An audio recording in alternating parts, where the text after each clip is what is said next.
창세기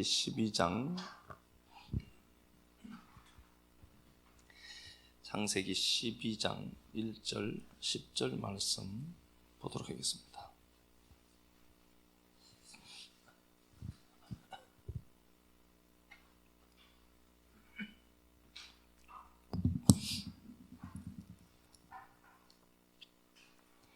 야훼께서 아브라함에게 이르시되 너는 너의 고향과 친척과 아버지의 집을 떠나 내가 내게 보여줄 땅으로 가라.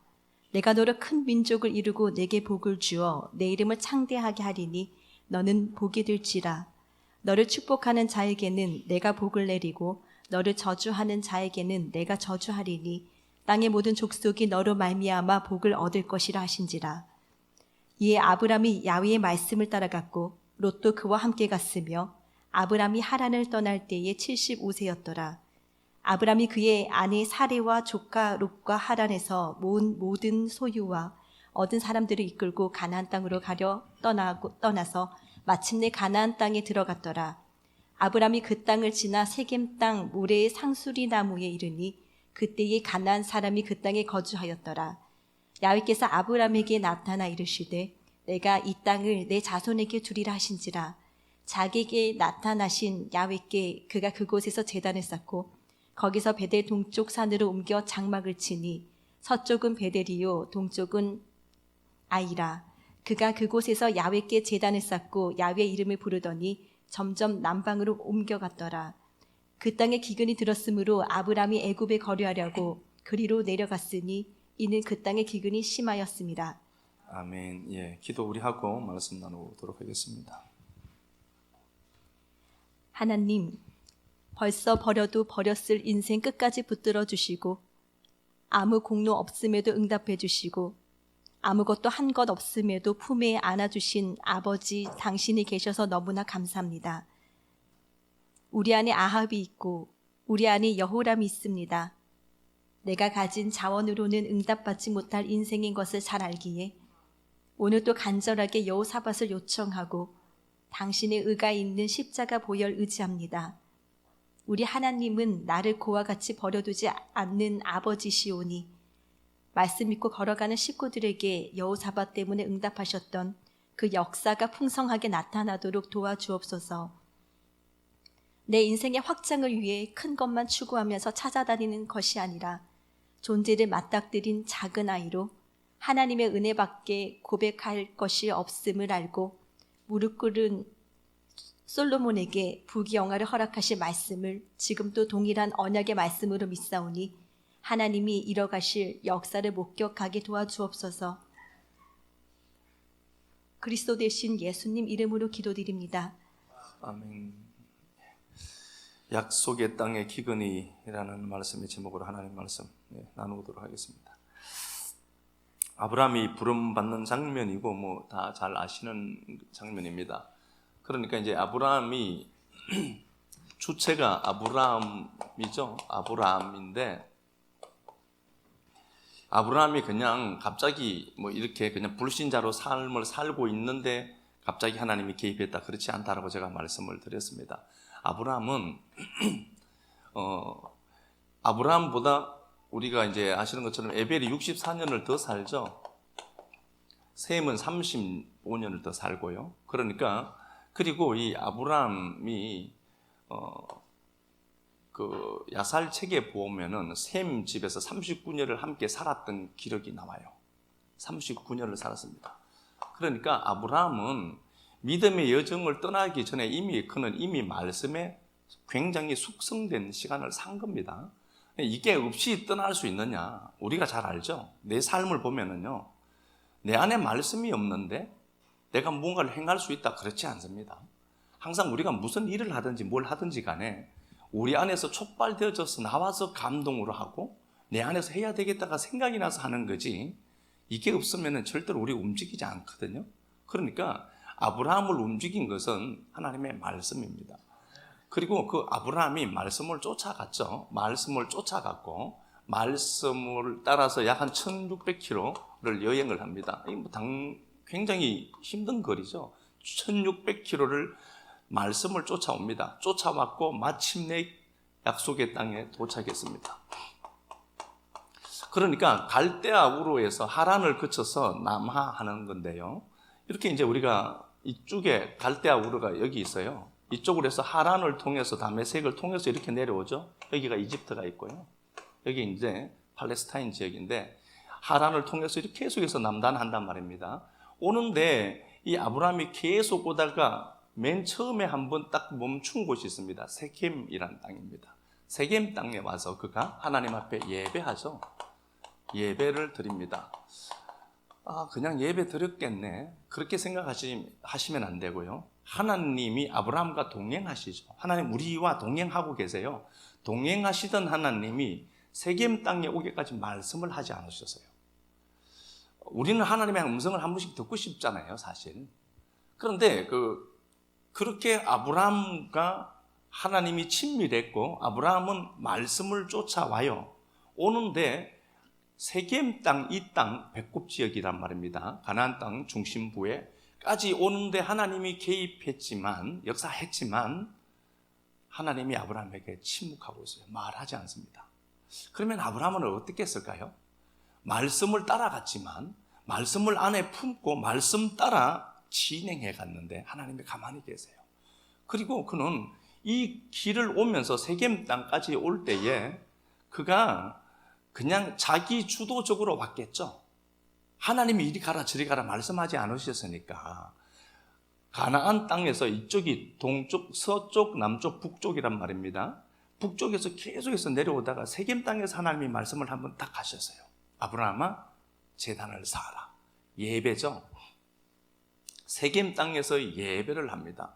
그러면 예배할 때만 예배했구나가 아니라 예배를 놓치지 않고 살아요. 그런데 이 양반이 예배를 할 때 계속해서 남아하고 하나님이 말씀하지 않으신단 말입니다. 그러면 이 기근, 가나안 땅 전체는 지금 어떤 상황이라는 거죠? 기근이 생겨서 이집트 땅으로 내려가죠.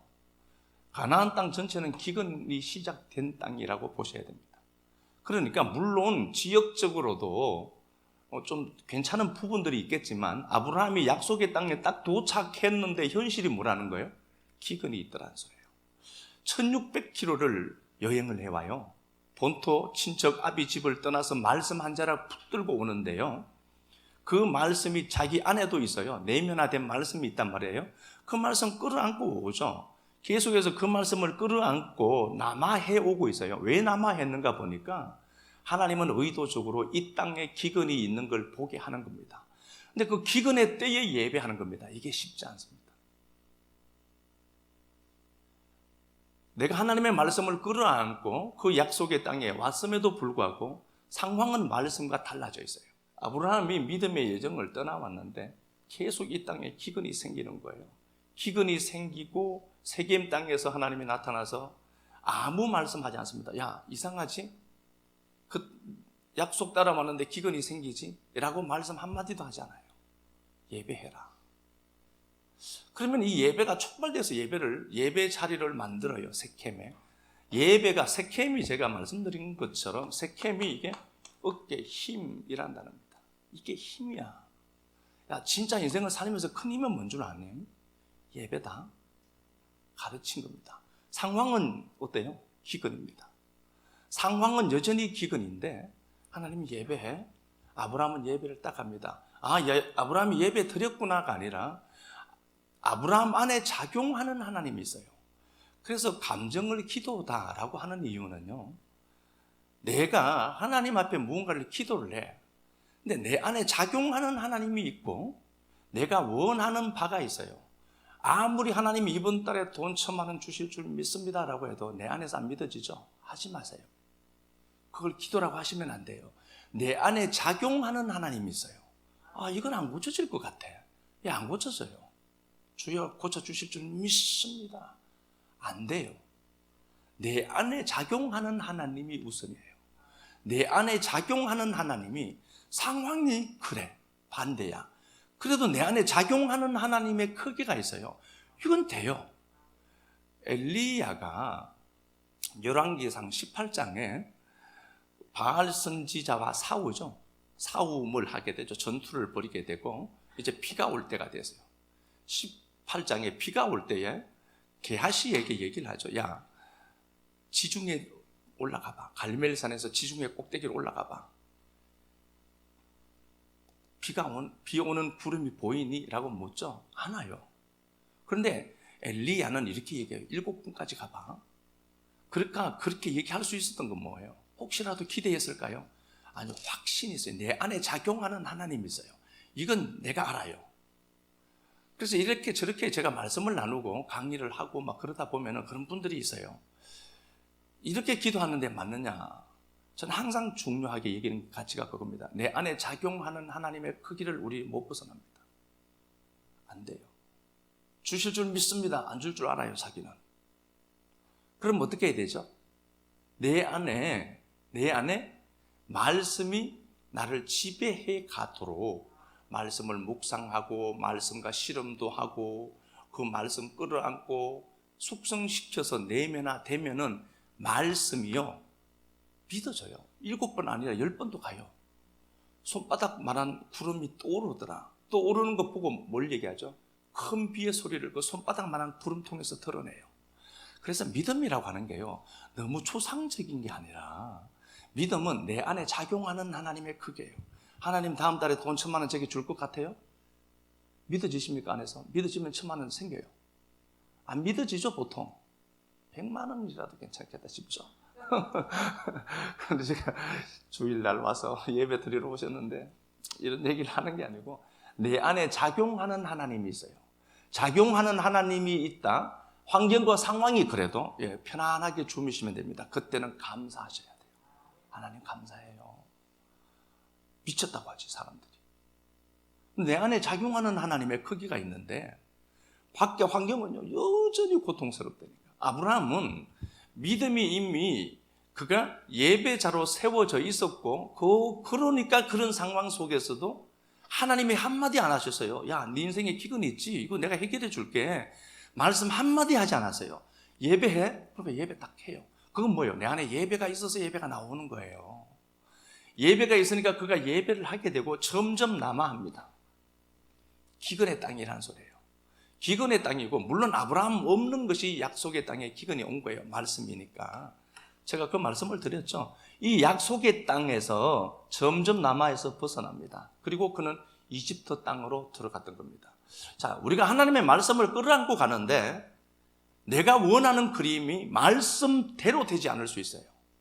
그때 우리가 해야 될 일은 뭐예요? 말씀을 따라가는 겁니다. 모함이 있어요. 인생이 어떻게 다 모든 게 해결되고 모든 게 다 이해가 되겠습니까? 인생은 모함 자체입니다.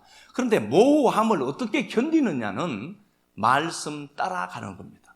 말씀 따라가는 겁니다. 그래서 우리가 절대 주권은 누구에게 있느냐? 하나님께 있어요. 내가 사람의 걸음이 걷는 자기에게 있지 않고 예레미야 10장 23절이죠. 하나님께 있다.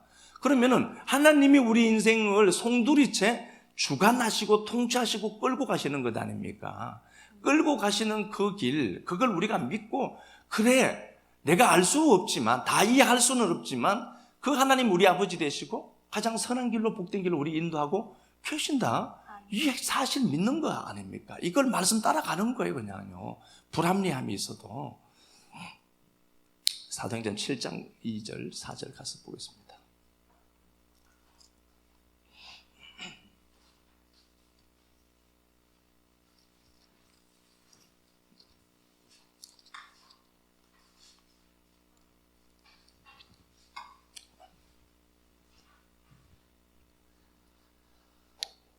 스데반 이르되 여러분 부영들이여 들으소서. 우리 조상 아브라함이 하란에 있기 전 메소포다미아에 있을 때에 영광의 하나님이 그에게 보여 이르시되 내 고향과 친척을 떠나 내가 내게 보일 땅으로 가라 하시니 아브라함이 갈대아 사람의 땅을 떠나 하란에 거하다가 그의 아버지가 죽음에 하나님이 그를 거기서 너희 지금 사는 이 땅으로 옮기셨느니라. 주체는 분명히 하나님입니다.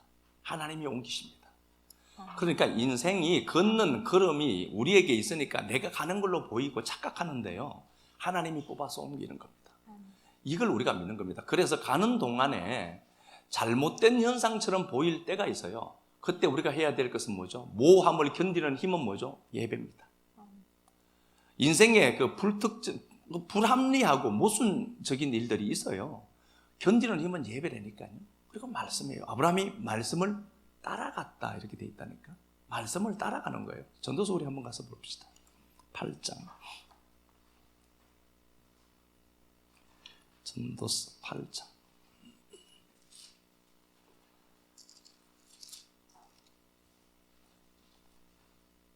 전도서 8장 16절. 내가 마음을 다하여 지혜를 알고자 하며 세상에서 행해지는 일을 보았는데 밤낮으로 자지 못하는 자도 있도다. 예, 밤낮 고민하는 거죠. 고민하고 아파하고 힘들어하는 겁니다. 인생의 문제 때문에. 이거 심각하게 고민하셔야 됩니다. 이거 자기가 자기에게 가해를 해요. 이게 T세포라고 하는 게 면역세포가 있잖아요. 뭐 잘 아시죠, 이거. 근데 이게 방향을 잡지, 이놈은 공격하거든요. 우리가 늘 하루에도 암세포가 생기잖아요. 이놈을 공격하는 게 T세포 아닙니까? 근데 이게 방향이 잘못되면 자기를 공격한단 말입니다. 그죠? 면역세포가. 근데 그게 유전자가 변형되면 그렇거든요. 유전자가 변형되는데 유전자 변형이 어떨 때 일어나느냐 보니까 부정적인 생각이 밀려올 때. 부정적인 생각이 자꾸 밀려온다. 유전자 변형되고 있는 겁니다. 그럼 어떻게 하죠? T세포가 나를 공격해요. 암을 공격해야 되는데. 결국은 누가 누구 죽이는 거예요? 내가 나를 죽인다니까. 다음날 자지 못할 때 했다 모르겠다? 사야 돼요. 나는 잠이 안 오는데 쉽게 잠이 올 것 같으면 그럼에도 불구하고 잠은 시편 4편 8절에 그랬죠. 내가 평안히 눕고 자기도 하리니 나를 살게 하시는 이는 누구라고 해요? 하나님이시다. 여러분 통제할 수 있는 것과 통제할 수 없는 게 있어요. 통제할 수 없는 것 힘쓰시면 안 돼요. 시편 131편에 기이한 일을 힘쓰지 아니하였도다. 그러니까 이게 고민인 거예요. 내가 분명히 이 정도 갔으면 이런 일들이 생겨야 하는데 없더라는 거예요. 고민하고 미치는 거예요, 사람들이요. 소유욕과 통제욕 때문에. 내가 나를 공격하는 거예요. 그럴 때 어떻게 해야 되죠? 하나님의 말씀이 우리에게 기쁨과 즐거움이 되면은 유전자 변형된 것이 회복이 돼요. 그래서 최고의 유전자 회복은, 유전자 변형된 것을 회복하는 것은 긍정적인 생각과 낙천적인 삶. 생기예요, 생기. 하나님의 말씀이 우리를 살게 하니까. 그럼 이게 변형이 똑바로 회복되어서, 나쁜 놈을 공격한다는 거예요. 제가 하는 게 아니고요. 그러니까 이게 이런 상황 속에 있더라. 17절. 내가 하나님의 모든 행사를 살펴보니 해 아래에서 행해지는 일을 사람이 능히 알아낼 수 없다. 사람이 다 알 수가 없어. 해 아래에 이루어지는 복잡 다양한 일들을 인간들이 다 이해할 수 있느냐? 없다는 겁니다. 니들 다 몰라. 9장 1절. 이 모든 것을 내가 마음에 두고 이 모든 것을 살펴본 적 의인이나 지혜자나 그들의 행위나 모두 다 하나님의 손안에 있으니 사랑을 받을지 미움을 받을지 사람이 알지 못하는 것은 모두 그들의 미래 일들이다. 미래 몰라요. 그런데 주권 자는 누구라는 겁니까? 하나님이야.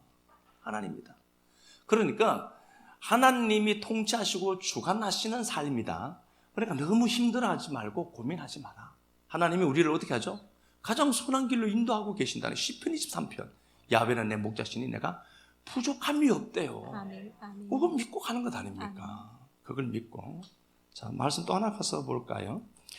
이사야 40장 28절.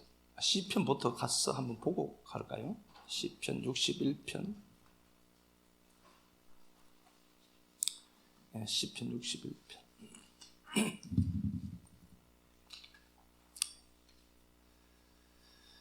2절. 내 마음이 약해질 때에 땅끝에서부터 주께 부르짖으오리니 나보다 높은 바위에 나를 인도하소서. 예, 땅끝에서 부르짖습니다. 밀려간 거죠. 중심부에서. 우리는 자꾸 중심부로 몰려들고 싶어 하잖아요. 그런데 밀려가더란 겁니다. 압살롬 반역대 지은 시죠. 시편 61편. 땅끝까지 밀려가는 자신을 발견합니다.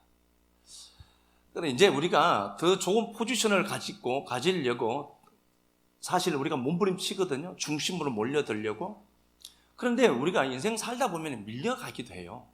그래서 땅끝으로 밀려가요. 땅끝으로 밀려가더라. 자, 한번 말씀 봅시다. 또 이사야 40장. 이사야 40장 28절.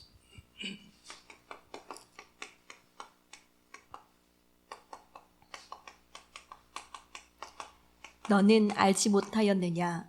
듣지 못하였느냐? 영원하신 하나님 야훼 땅끝까지 창조하신 이는 피곤하지 않으시며 예, 땅끝도 창조하신 분이 계시다는 겁니다. 그러니까 내가 사람들에 의해서 힘의 논리에 의해서 밀려갔죠. 밀려갔는데 그 땅끝도 창조한 자가 계시대요. 땅끝도 창조한 자가 계시다. 42장 이사야 42장 10절 말씀 보겠습니다. 항해하는 자들과 바다 가운데의 만물과 섬들과 거기에 사는 사람들아 야훼께 새 노래로 노래하며 땅끝에서부터 찬송하라. 광야와 거기에 있는 성읍들과 게달 사람이 사는 마을들은 13절 야훼께서 용사같이 나가시며 전사같이 분발하여 외쳐 크게 부르시며 그 대적을 크게 치시리로다. 예, 땅끝에서 노래하는 겁니다. 이게 영성이죠. 땅끝에서 노래하는 거 쉽지 않습니다. 피눈물 나는 삶들 속에 땅끝으로 밀려갔습니다. 자, 그러면 밀려갔으면 땅끝입니다. 왜 내가 이 자리에 있지로 생각할 수 있죠. 그런데 이게 이 땅끝도 창조하신 이가 계세요. 그럼 우리가 땅끝으로 밀려났단 말입니다. 땅끝으로 밀려갔을 때 우리가 해야 될 액션은 뭐라는 거예요? 통제를 할 수 없어요, 우리요. 이거 통제됩니까? 안 된다니까요. 통제할 수 없는 그 땅끝 속에서 내가 해야 될 일은 뭐냐? 하나님을 찬양하고 새 노래하는 거예요. 노래하면은 하나님이 용사처럼 나가서 우리를 어떻게 하죠? 여기를 중심으로 만들어낸다니까요. 그래서 우리를 뭐라고 하죠? 에스겔 38장 12절에는 세상 중앙에 있는 백성들이라고 해요, 우리를요. 밀려났는데 나는 사방으로 밀려나갔잖아요. 사방으로 흩어진 이들, 하나님이 이스라엘 백성들을 보고 사방으로 흩어진 이스라엘 백성들을 끌어모아 이렇게 돼 있거든요. 그러면은 바벨론이라는 상황 속에 이스라엘 백성들이 흩어졌단 말입니다. 그런데 하나님이 이대로 가만두느냐? 아니야, 니들. 내가 반드시 니들을 어떻게 하죠?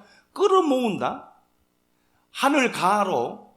그러니까 땅끝으로 밀려간 게 사람들의 논리에 의해서 밀려갔지만요. 밀려간 게 아니라 하나님의 주권과 섭리 속에서 이런 행동들을 하고 있는 겁니다. 자, 구체적인 예를 한번 설명해 보겠습니다. 사도행전 가서 봅시다. 사도행전 7장.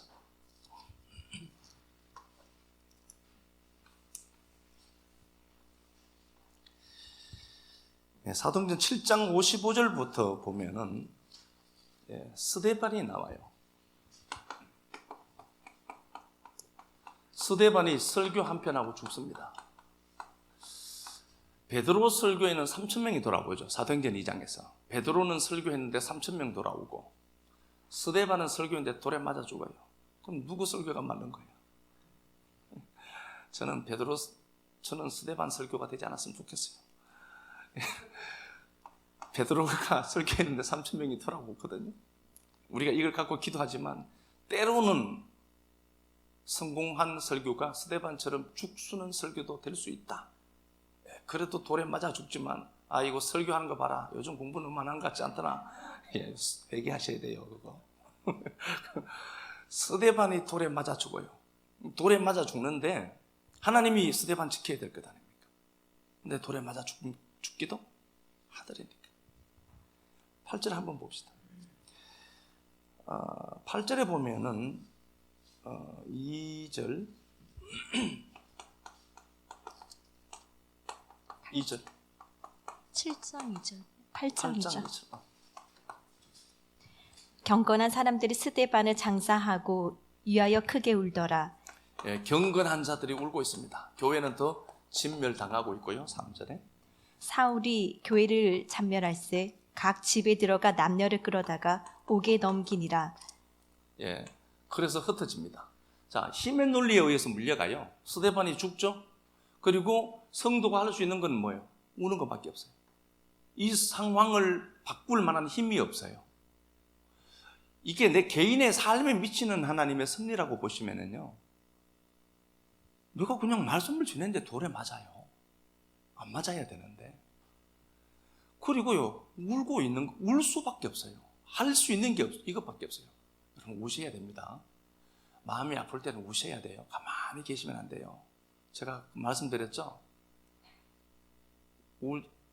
울지 않으면요, 병원 갈 일이 자꾸 생겨요, 이거. 울어야 됩니다. 성도가 할 수 있는 게 짓밟히고 우는 것밖에 없어요. 그리고 상황이 어떻죠? 더 힘들어져요. 교회가 진멸당하고 있어요. 그래서 뭐가 흩어진 자들이 있는데 8장에서 생긴 게 뭐죠? 사마리아로 이동해요. 사마리아로 빌립이 이동하죠. 우리 빌립이 추천이 이동을 해요. 빌립이 이곳에 가서 어떻게 하죠? 하나님의 나라를 힘있게 확장시키네요. 그러면은 힘의 논리에 의해서 밀려가고 쫓겨간 게 맞죠? 그런데 힘의 논리 이전에 뭐가 있어요? 하나님의 주권과 섭리가 먼저 있죠. 예, 이게 우리들입니다. 상황 보고 현상 보고 현실 보고 두려워하시면 안 돼요. 모함을 견디는 힘이 우리에게 있는데요. 그게 예배고 말씀입니다.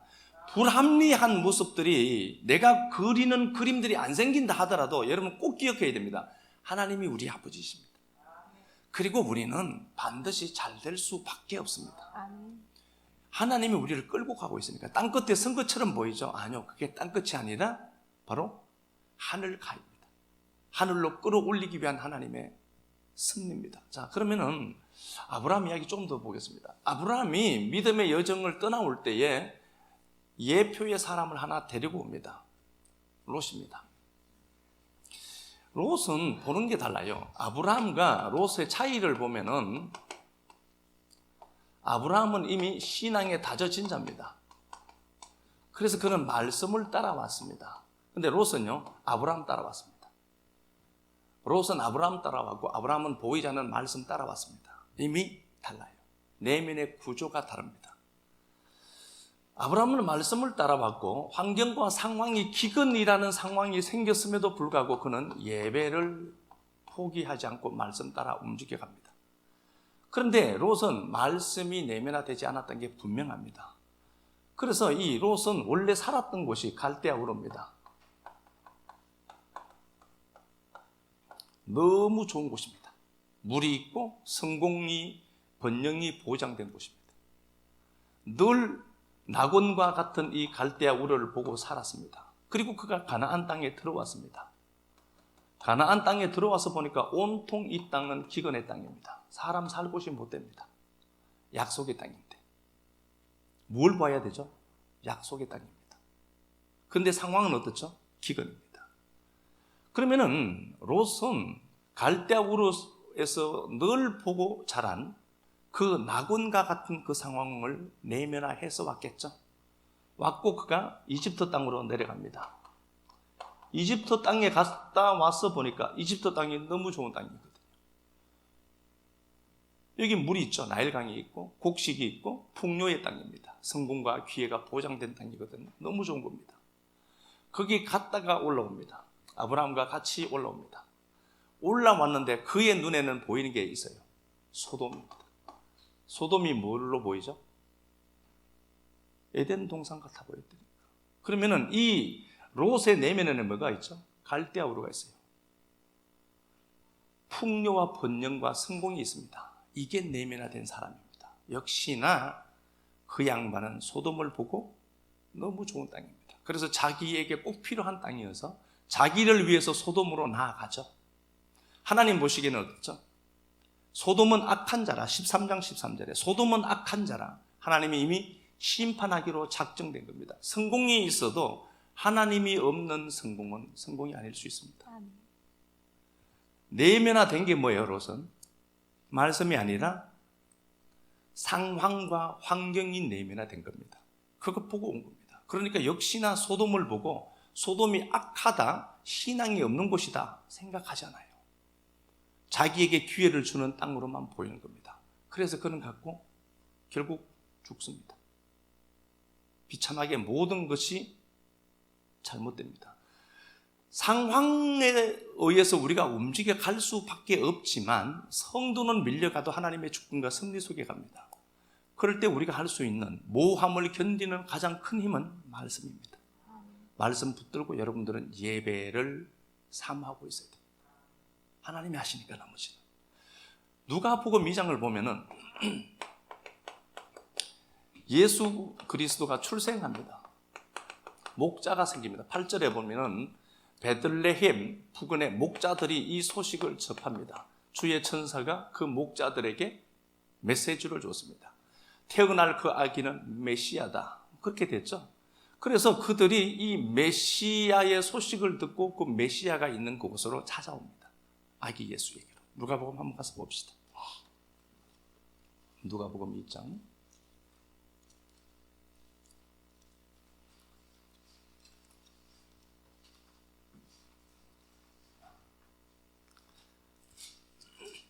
(2장 8절) 그 지역의 목자들이 밤에 밖에서 자기 양떼를 지키더니 주의 사자가 곁에 서고 주의 영광이 그들을 두루 비추매 예, 목자들이 있게 되고요. 15절. 천사들이 떠나 하늘로 올라가니 목자가 서로 말하되 이제 베들레헴으로 가서 주께서 우리에게 알리신 바 이 이루어진 일을 보자 하고 빨리 가서 마리아와 요셉과 구유에 누인 아기를 찾아서 보고 천사가 자기들에게 이 아기에 대하여 말한 것을 전하니 듣는 자가 다 목자들이 그들에게 말한 것들을 놀랍게 여기되 예, 놀랍게 여기더라. 그렇게 되어 있죠. 자, 15절에 보면은요, 서로가 말해요. 호물로게오 하는 거예요.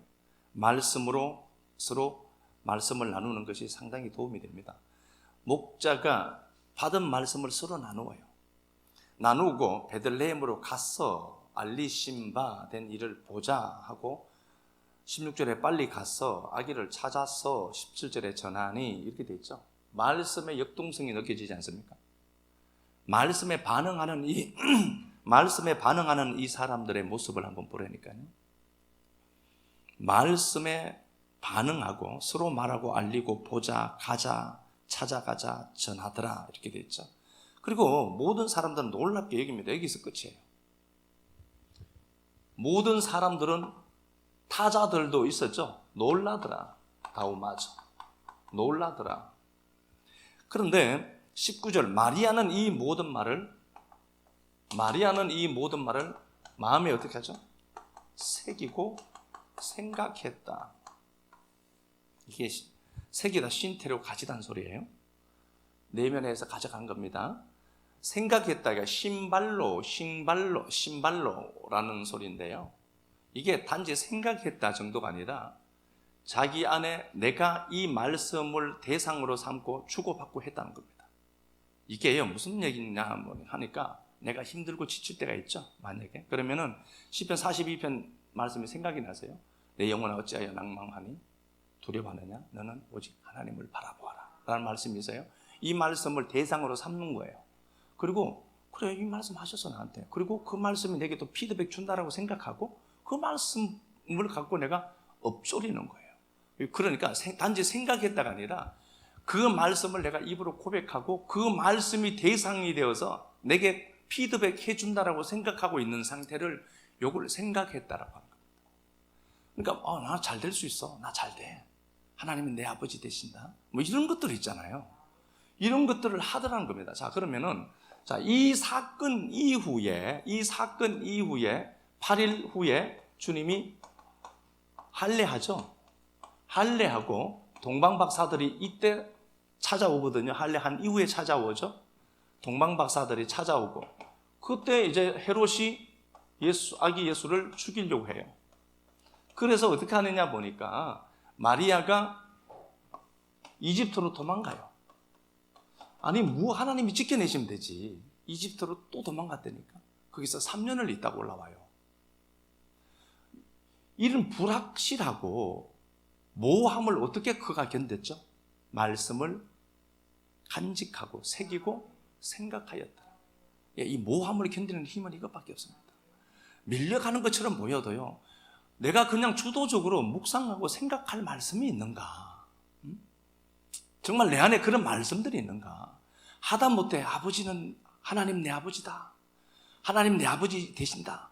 이거라도 고백하고 있는가? 아니면 걱정이 밀려오면 그냥 그 걱정에 밀려가면서 어찌할 바를 여전히 몰라 하고 있느냐? 다른 거예요. 다른 거라니까. 하나님 말씀을 끌어안고 가는데 약속의 땅에 갔는데 기근이 둥그렇게 있더라. 그럼에도 불구하고 예배하고 말씀 끌어안고 갔던 아브라함. 하나님이 그를 그냥 두지 않았습니다. 아기 예수가 등장했을 때 그 예수 그리스도 때문에 마리아는 도망도 가야 되고 비참한 삶처럼 보여요. 그럼에도 불구하고 이 마리아를 패배한 자리에 그냥 머물러 두지 아니하셨던 하나님. 그 하나님, 여러분, 우리 하나님이십니다. 그 하나님, 우리 하나님을 믿고요, 하나님 앞에 우리 찬양 한번 드리도록 하겠습니다.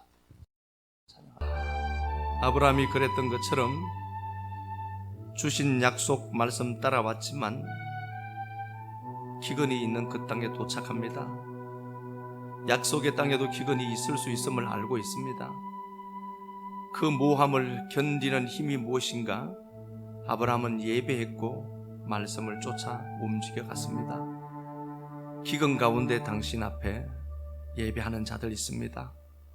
식구들 가운데 기근 때문에 아파 울지만 말씀 따라 나왔고 말씀 따라 하나님 앞에 예배하는 자들이 있습니다.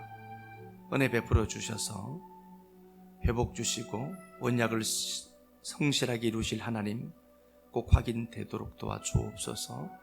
사랑하는 내 주님, 아프고 힘들고 고통스럽지만 힘의 논리에 밀려가는 것처럼 보이지만 땅끝을 창조하신 하나님 계셔서 고맙습니다. 그 하나님이 우리를 마침내 높이 들어 올려내실 것이고 우리를 땅의 중심 되게 하실 것을 믿습니다. 사랑하는 내 아버지 하나님, 종이 증거한 이 말씀 속에서 아들의 음성을 듣는 자들 많아지도록 도와주옵소서. 이 말씀이 흥왕하여 세력다하고 말씀이 사실되도록 역사해 주시고 그럼에도 불구하고 당신 앞에 예배하고 헌신하고 섬기고 시간을 내어드리고 물질을 내어드리는 동력자들에게 은총을 베풀어 주시고 어느 것 하나님 손실되지 않도록 갚으시마 약속하신 당신이 약속하신 대로 갚아 주옵소서. 주님 앞에 모든 것들 감사합니다 고백하고 이제 이 모습 저 모습 가운데 삶의 자리로 돌아가오니 성령으로만 충만케 하옵소서. 예수 그리스도 거룩하신 이름 받들어 감사하며 축복하고 기도드리옵나이다. 아멘.